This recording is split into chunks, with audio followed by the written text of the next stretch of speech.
I must also say that I was given strict orders to not go more than 10 minutes, and I have two folks from N6A were sitting there, and know that that's going to be a major challenge for me. So I will apologize in advance if I spill over a little bit. You know, the Iona experience for me was a one-of-a-kind experience that really shaped me both personally and professionally.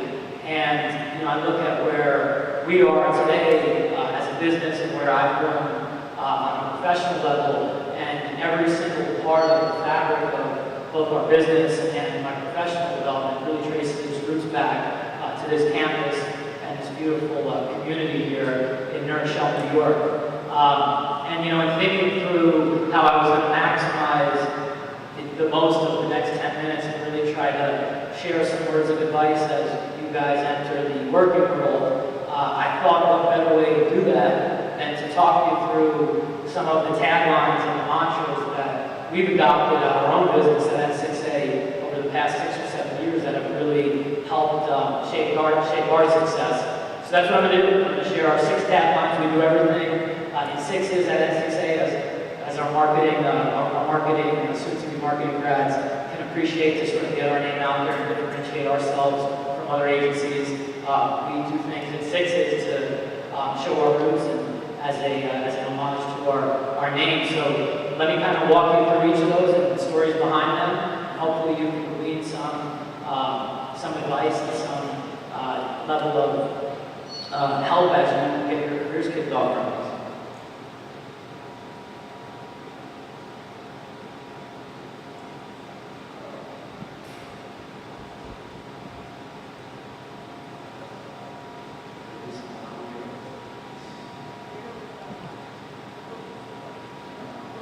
All right, just as you look, I know that by mind, I've been doing it for 6 years, so I shouldn't know the next going on. So the first one, just a quick little story to share with you guys, is about our tagline, I was wrong. And the key takeaway here is that it's okay as you enter the working world to carry a chip on your shoulder. In fact, that's something that at our business we encourage all of our staff members to do.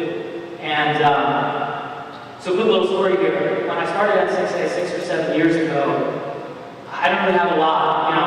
I had very humble roots. I had about 5 or 6 years of professional experience at the time. I had this crazy dream to start an agency of my own. And my wife, Daniela, was about 7 months pregnant at the time with our first child. I had a cushy job in another agency. And I came home from work one day and I said, look, I want to quit my job. We're going on maternity in about 3 weeks. So what better time to start a business than right now when there's no income and all we have is risk. I just knew that if we didn't do it at that time, that we probably were never going to do it. So she looked me in the eye and she said, look, Matt, you have my blessing, I trust you, you can make it work, go do it. So that was kind of the first step that we did to start the business. The second step was we got a customer on board and started to get the revenue that we needed to give us a push to get the business off the ground. And the third step was, I just wanted to make connections, very much like you guys are here tonight to network and make connections as you get your professional careers started. I didn't really have a lot of connections at the time. So I was just doing everything I could to meet people who had made it in our business. Our business is a marketing services business. So you know, I reached out, cold called people who started agencies and were successful. And there was one guy in particular who, just out of respect for him, I won't mention his name, but our people on our staff know exactly what I'm talking about. I reached out and I said, look, trying to start an agency, have a lot of respect for you and what you've done. Would you be crazy enough to sit down with me for an hour and just hear me out as I try to launch this business and just share some advice with me on whether or not you think I could make it work? And just to sort of put this individual and the influence he has on our particular industry in perspective, those of you who are basketball fans, it's basically the equivalent of sitting down with LeBron James and getting basketball coaching advice from him, or if you're looking to go into acting, you know, getting an acting lesson from Denzel Washington, or if you're an inspiring singer, getting in a room or recording studio with Adele. But that's sort of the level of influence this individual had on our particular business. And anyway, to cut a long story short, sat down with him one morning for breakfast, talked to him about what we're looking to do, talked to him about our customer service approach and how we were able to differentiate it from other agencies. And after about 40 minutes of hearing myself talk, took a deep breath, exhaled, and just said, okay, give me some advice. Do you think we can make this thing work?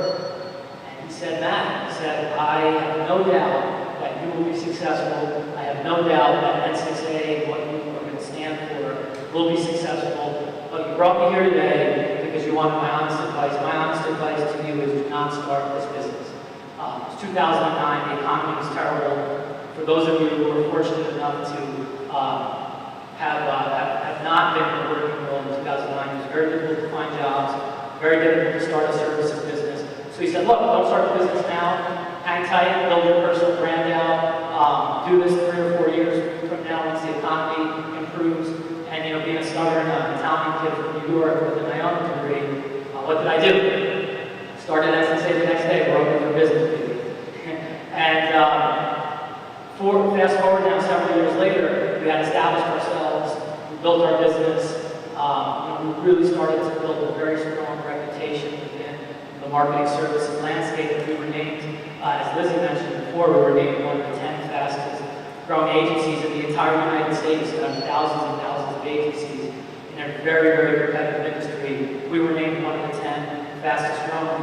And that individual who I met with 6 years earlier sent me an email when I got home from work that night. And I'll never forget this. And the email had no subject line, it had 3 words, all caps. And he remembered the conversation from 6 years earlier, and the 3 words were, I was wrong. And that's really become our war cry.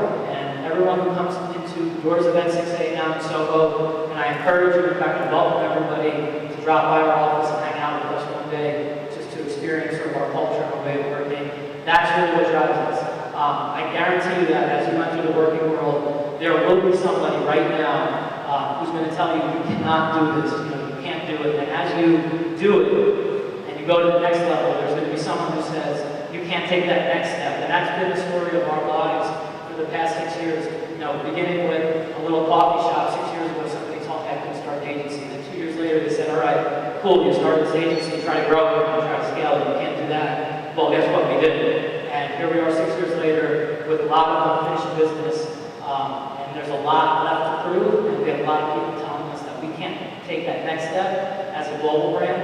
I'm going to tell you guys that you're going to be faced with those same doubters in a very humble, Iona-like way, respectful way, not stepping on anyone's toes. It's okay to carry that chip on your shoulder and to use that as motivation to take the next step in your career. So that's number 1. Phyllis, I promise to make it the rest of it. How do I fast forward?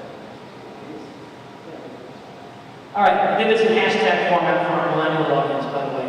So, embrace the pace is our second big tagline. Embrace the pace means you have to work fast, but you work efficient. Just by show of hands, I'm curious, how many of you folks are planning to or would like to work in New York City when you get out of school? All right. I should have asked who doesn't want to work in New York City when they get out of school. This is just the reality. I said the same thing. Going into New York City, you're entering, I don't care if you're going into healthcare, if you're going into marketing, you're going into finance, media, whatever it is, you're entering one of the most competitive markets in one of the most competitive environments in the world. The city moves fast, and it's going to present an incredible opportunity for growth and for career acceleration and to be successful. However, it's fast. And my advice to you would be to embrace that pace, to embrace how quickly the city moves, and to make sure you work very efficiently within that pace. Some of you guys might recognize me from being a nut job who sits courtside of a lot of our men's basketball games. And one of the things that our basketball team does is they're known for operating and playing very quickly, but it's a thing of beauty. It works very efficiently. They're very efficient within that pace. So no matter what industry you're going into, I would think quick, but I would also think efficiently. I take my kids, I have a 5-year-old, 4-year-old, and a 2-year-old daughter. I take them to the circus every year. And I'm always amazed when we go to the circus. Have you guys ever seen there's a motorcycle sphere where there's like 4 or 5 motorcycle riders who ride in a sphere. It's probably only about 10 feet. And they ride at ridiculous speeds, but everybody knows their lane. It's really incredible to see how efficiently they do that. I would sort of think in those terms when you get into the working world, is that you want to work fast, but you want to work extremely efficiently and know your lanes within that pace. That's number 2. Number 3, championship months. Being a sports guy, I unfortunately was not blessed with a grade when it came to DNA with height or with muscle mass. So I was forced as a kid to participate in sports that were evaluated by weight class. And boxing was one of the sports I got into. They teach you very early on in boxing about this concept and this notion that they refer to as championship months. And championship rounds. And what championship rounds are is an average boxing match goes 10 rounds. A championship boxing match goes 12 rounds. And they refer to those rounds 11 and 12, those final 2 rounds, as championship rounds, because that's when champions are made. And at our business and in my career, I've always really committed to seizing opportunities in what we call championship months or championship moments. There's few opportunities. Right now we're going into Thanksgiving and Christmas, and obviously you want to have a great time, be with your family, enjoy the company and the blessings that you're surrounded with, but you also want to look at that as an opportunity where your competitors have their guard down a little bit. You know, the average person is thinking about hanging out and going to the beach in the summer and, you know, going to see the tree down at Rockefeller Center when it's December 19th instead of seeing the opportunities that exist, because most people think about letting their guard down, or what we call those championship months or the championship moments. So I would say whatever industry you go into, each industry has different championship moments. But make sure you're, number 1, aware of what those championship moments are, and then 2, you seize those opportunities, and that'll put you in a position where you really differentiate yourself and accelerate your career growth a lot more than anybody who doesn't do that. Number 4, this is about compete and care. This is something at N6A we really 100% commit to, and it's in the fabric of our everyday, not only our business, but just our way of dealing with clients, staff, extended family, and friends. Compete and care. This is something that I learned from Iona. You know, at Iona, they do an amazing job of teaching you to care for each other, giving you a sense of community, showing you that it's about more than just you. And that's what I would encourage you to do as you enter the working world, is to always balance competition. Because don't forget, you know, you're in the working world, the professional world, to support your family, to support yourself. It's competitive. You should embrace that competition, but balance it always with the level of caring for one another, embracing the team spirit, and making sure that you're part of something greater than just yourself. And when you find that perfect balance between competing on an individual basis and caring as a group or as a team, you've really hit a very special stride, and you'll see your career take off in ways that otherwise you simply wouldn't. So that's compete and care. Number 5, accountability. And I'm going to give a quick little shout out to Rob Vinisco, who works for N6A, who's sitting right there and represents the millennial audience somewhat. And you know, we hired Rob as an intern, summer intern, about 3 years ago when he was in college, just like you. And he's since grown through the ranks and is a senior account executive with us at 24 years old, is one of the most successful people in PR and marketing business that I've ever come across at his age. He said, as he coached me for this speech tonight, he said, I'm talking about accountability because I look at someone like Rob, and the reason he's so successful at his age is because he is accountable. He holds himself 110% accountable. He yearns for feedback. He asks for feedback. Every single day, he looks for ways to improve himself when he makes mistakes, when we make mistakes. Look yourself in the mirror and say, did I make a mistake? Yes, and if so, how can I avoid making that mistake twice? I guarantee you that if you hold yourself more accountable than any of your managers, any of your bosses ever will, you'll put yourself in a position where 2 or 3 years down the road, because you held yourself more accountable than anybody, you're going to be in a position where you are well ahead of them. Because the average millennial, the average post-grad today, they don't want to hear that. They want to push blame. They want to deflect blame. The blame should be the person that you see in the mirror. So ask yourself every single day, find creative ways to get honest, brutally honest feedback from others. Hold yourself accountable, embrace and encourage that you will make mistakes, and commit to making improvements to those mistakes so you don't make them again. At N6A, we call that N6A accountability. frames for the marketing majors. Last one, start and end strong. So I want you guys to think for a second about any type of relationship you've had, professional relationship, educational relationship, class you've taken, a customer experience, you're going into a mall or a store. Think about those types of experiences you've had and picture every one of those experiences starting with positive news. So you walk into the mall and somebody greets you and says, how can I help you? What kind of store are you looking for? And then when you leave the mall, I hope you had an enjoyable experience here at our mall. What can we do a better job to help your experience improve next time? Think of personal relationships you have, boyfriends, girlfriends, significant others, friendships. Think about every single day you have a touch point in those relationships. You wake up in the morning and you share good news. You wake up and you put your significant other, you put your friend in a good mood for the day, and you commit to ending that day with good news. And you rinse and repeat that process every day without exception, every day of your life, every day of the week, 4 weeks in a month, 12 months in a year.